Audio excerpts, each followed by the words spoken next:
Alright guys, M-Tech Guy here, and today we're out in the M5 heading over to the dealer to pick up a couple of small parts. So currently got the SMG set up in the third shift setting, power mode off, DSC on and EDC off. Just waiting for the oil to come up to temperature. And yep, I know, nobody cares, I get it.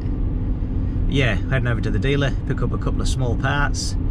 Been waiting for them to come in from Germany, nothing major, just a couple of little tidy up jobs I want to do on the M5 today. The car's like 16 years old now, so although it's in good condition, been well looked after. I've done quite a number of jobs on it myself in the 2 years that I've owned it. You'll notice if you've been following the channel, I just like to keep on top of things, you know. Do things as and when now and again, just to keep it nice and tidy. So we'll get them jobs done later this morning. But yeah, I'm feeling good this morning. Like I say, I've owned this car for 2 years, done a number of jobs on it, and I've got to the point where everything's running nice and smooth. The engine's idling nicely, there's no rough idle, there's no high idle. Like, these engines can be quite finicky, be quite sensitive with their idle, especially when you're sitting at the traffic lights. You can be sat there and it'll be idling at 900 RPMs. You'll be looking at it going, what? Huh? What the hell's going on here, you know? Or when you start it up, you might get a bit of a rough idle. It's very common on these cars. So with the few bits I've done to it and my ownership of the car, managed to get that straightened out. Got rid of all the wind noise and the squeaks and the rattles. And also, since I put them new shocks in the front, the new struts, the EDC struts, it's been running super smooth. It made a hell of a difference. It's always interesting how shocks deteriorate sort of just a small amount over a long period of time and you don't really notice it. Put a new set of shocks in, man, made a hell of a difference. It's super comfortable to drive, super smooth. And then of course you change the EDC settings into the hard setting and she's real stiff in the corners, so yeah, it's real pleased with that. So yeah, the car's running super smooth, super quiet. The idle's rock steady, so touch wood, everything's going good alright with the M5 at the minute. But like I say, got a few jobs coming up in the future. I'm sure you M5 guys will be interested to see what I'm up to with that. So there's always something to do. So I've got plenty of M5 videos coming up in the future. And if there's anything you guys would like to see on the channel in particular, any jobs, anything you'd like me to talk about in particular with the M5, just let me know in the comments below. Always keen to hear your feedback.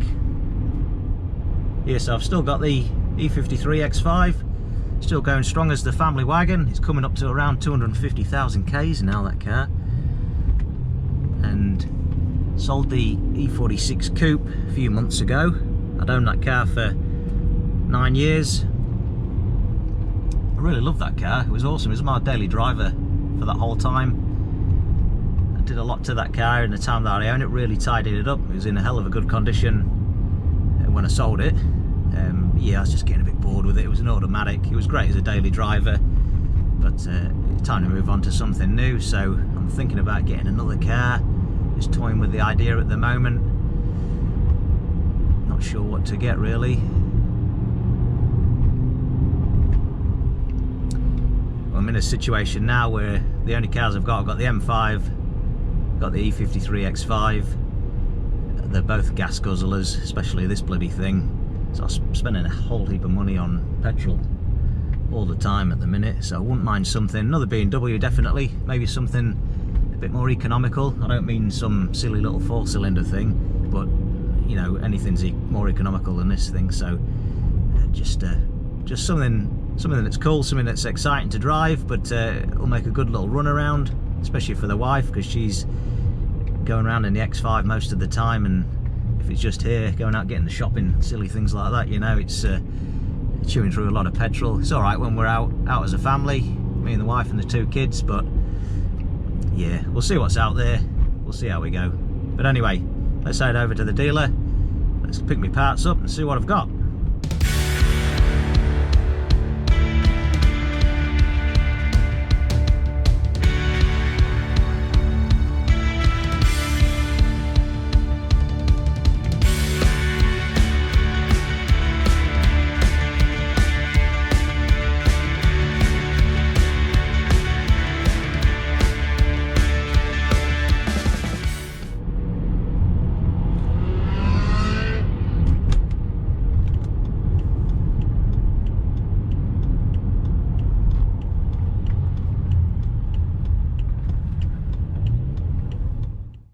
Alright guys, we're back home now, so we'll take a look at what we've got, eh? Alright, nothing too exciting. Got myself a new driver's footwell floor mat. Still got the original one in the front of the car. It's getting all beat up, raggedy, and on these later model BMWs they use these stupid Velcro pads and they always come apart. They last about 5 minutes, and I'm just sick of the current one getting bunched up under the pedals and that, so got myself a new one. I preferred it when BMW were using the little plastic clips in the corners there, but yeah, these Velcro pads, they don't really do the job properly. So I've got that. Oh, look at this deep pile too. Really beautiful. We'll have a bit of that. And also got ourselves a new oil filler cap for the engine. Got a nice clean engine bay, as you'll have seen in my previous videos. No oil leaks apart from this bloody, well, the old oil filler cap. So I'll get that one changed out. We'll get that cleaned up. So got a couple of really big jobs to do today. I'm going to go and assemble all the tools we need for the job. Hopefully we don't come across any installation issues. It's about 10 o'clock in the morning now.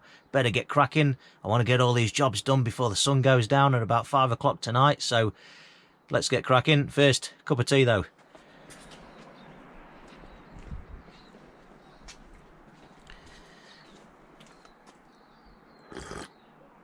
Alright, I think we'll get this horrible mess dealt to first.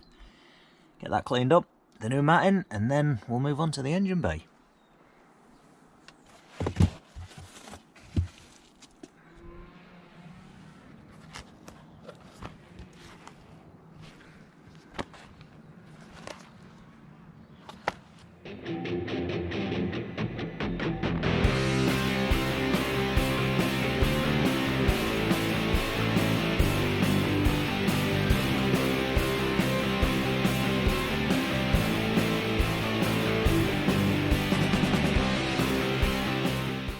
Okay, so next up we've got our new Velcro pads to go in, so we'll get rid of the old worn out ones.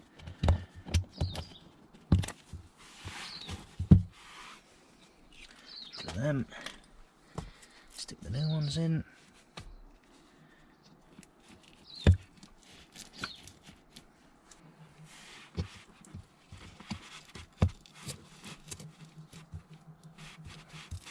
Hopefully they'll grip a bit better than the old ones. And in with the new mat.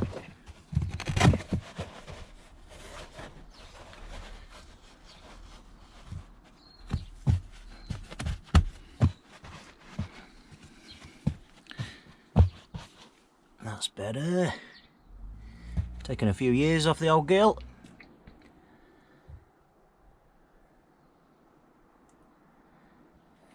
Alright then, next up we'll deal with this mucky mess.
Alright guys, so that was just a couple of little tidy up, straightforward, easy jobs, but they do make all the difference. Now we've got a nice clean engine bay, that's how we like it around here. So yeah, if there's anything you'd like to see on the E60 M5, let me know in the comments below. Give the video a like, make sure you subscribe if you haven't done already. I'm MTech Guy, thanks a lot for watching.